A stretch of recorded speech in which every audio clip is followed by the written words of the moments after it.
do you guys want to do? Let's watch some TV or something. Good idea. Oh, hey guys. Okay, want to watch some TV? Yeah. Hey, me too. I want to watch something. Come on. I'm here. Come on. There's always room. Come on. Hello, family. Come on, the news is about to start. Come on, hurry up. Oh, we're all here. Channel 762. I'm Dawn Marble. And I'm Ben 12. And Let me start that over again. Please excuse my accent as well. Please enjoy. Channel 762. I'm Dawn Marble. And I'm Ben 12. And today we're going to be bringing you breaking news. This just in. Apparently in Qumran, there has been some Dead Sea Scrolls found. You don't say, Benjamin. Yeah, it's pretty intense news. Intense, like where the shepherd boy lived. Alright, you know what's up next, Donna? Yes, the spotlight over to Celeste at the Qumran Caves where they just sighted some Dead Sea Scrolls. Wow, that's pretty impressive. Over to you, Celeste. Thanks, Ben. We're here on site in the caves of... Qumran. I'm here with... Abdullah. This man right here has some very exciting news. What is that news? Well, I found some scrolls in a jar, and I thought they were really important. They are really important. Get this, folks. This here, right here, this goat herder has found the Dead Sea Scrolls. What are the Dead Sea Scrolls, you might ask? Well, experts have confirmed that these scrolls found in the caves include biblical books in Hebrew and Aramaic, hymns, prayers, Jewish writings, and texts that seem to represent the beliefs of a particular Jewish group that may have lived at this very site. How did you come across these scrolls? Well, as I was taking care of these goats, I found out that one was missing. And so I searched all over the place, searched in caves and cliffs, and to be curious, I threw a rock in one of the caves, and I heard a jar crack. And so when I looked in it, I saw a jar of scrolls. Wow, that's amazing. This is a huge discovery. Within the Dead Sea Scrolls were portions of scripture, and these manuscripts narrowed the gap between our earliest manuscripts by 1,000 years. They confirm the accuracy of transmission in all the scriptures. What did you do with these manuscripts when you first found them? I sold them.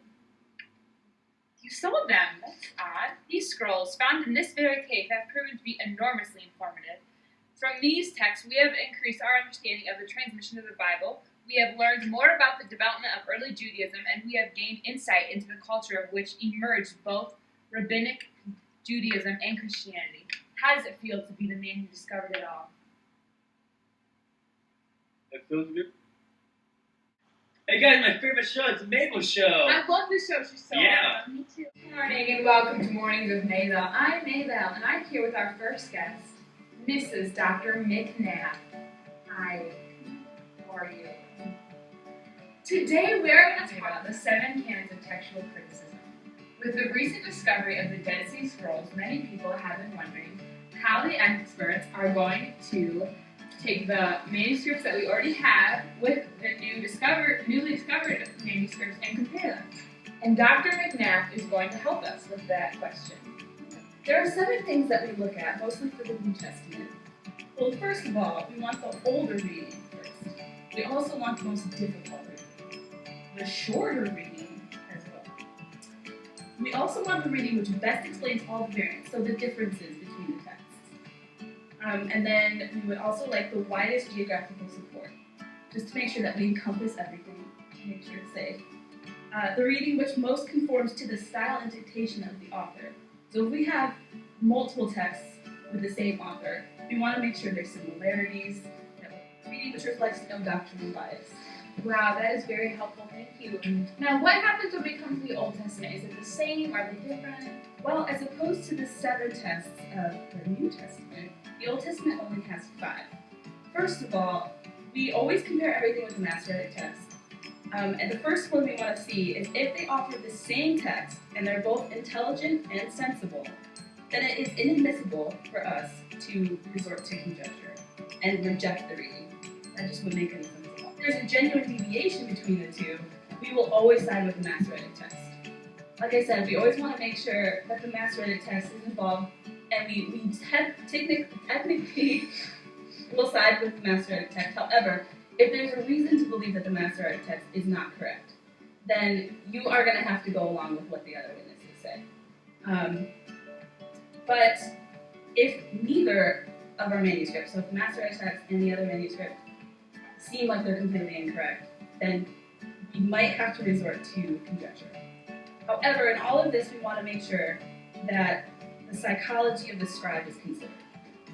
This has been Mornings with Mabel. Thank you so much for joining us this week, and tune in next week for another great show. Lauren, give me that. Yes, my favorite game show. Hey, I'm Mitchell Bittner, and welcome back to Friends Being Angry at Friends. Alright, so today we are playing a game where we are going to see who can answer the most questions about the Bible. Alright, so first off, we're going to be going with the theme of what is the first Latin translation of the Bible? Remember the Black Bunny first?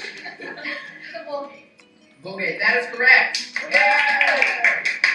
Alright, going on, let's go to place. Alright, who translated the Vulgate? Yes? Jerome, that is correct. Who did the work to produce the Hexapla? Origen, that is correct. And moving on. How many translations does it involve? Yes? 6. And that is correct! Ah! Alright, now then, what text does it include? The Hebrew text. Correct, for 1 point. Greek. No. It is the LXX. Alright. Also known as Alright. Alright. Moving on to the next question. What are the notes at the bottom of a Greek or Hebrew text that show alternate? Yes? with textual apparatus. Whoa, that is impressive. What a question, people. These girls are coming for the win. Alright, now, what does textual apparatus show?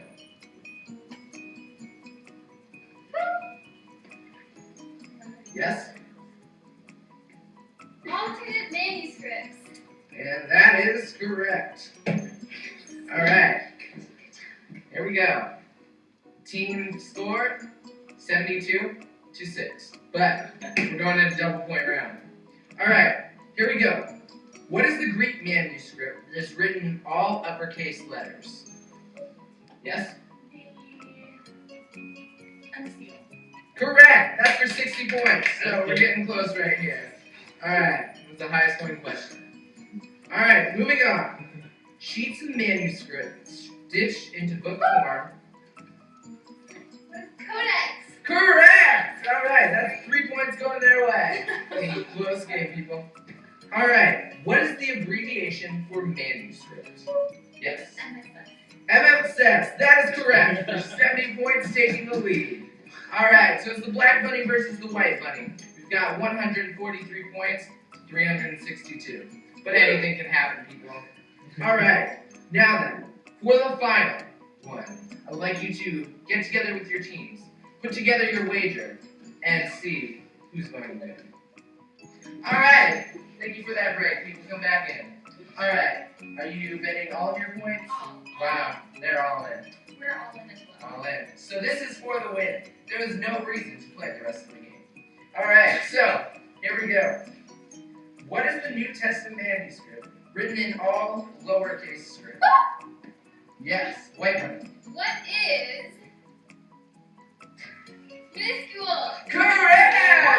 Woo! People being angry with people? Look at those The rabbits. buddies! Let's watch an educational movie, guys. How's school going? It's going great. I love school, but I'm really excited to be at the museum right now. Yeah, I knew you'd like it. Wow, these exhibits look really lifelike, don't they? They look so real. What's this one? It says here it's the letter of Aristeas. It also says it was written by Courtier of Walter II Philadelphus. He lived from 285 to 246 BC. So, what is it about? It was written regarding the translation of the Hebrew Torah into more universally available Greek. It says that 6 translators from each of the 12 Jewish tribes were chosen for this task, and that their work was completed in only 72 days. Well, then how do we know that it's right if it took such a short amount of time? Well, its authenticity has been called into question. It is now called pseudo-Aristeas because of inconsistencies and anachronisms. So, then how do we know that it can be trusted? Well, it says it still has value because the letter has strong evidence that the Septuagint of Torah had been in existence for quite some time in a standardized Greek form. Oh, that is so cool. Yeah. This is terrible. Yeah. This is Well, so what terrible. next? I would rather watch a I'm commercial. tired Let's, of this. Fine. as seen on TV. You're tired of using papyri? Are you sick of your reed paper ripping?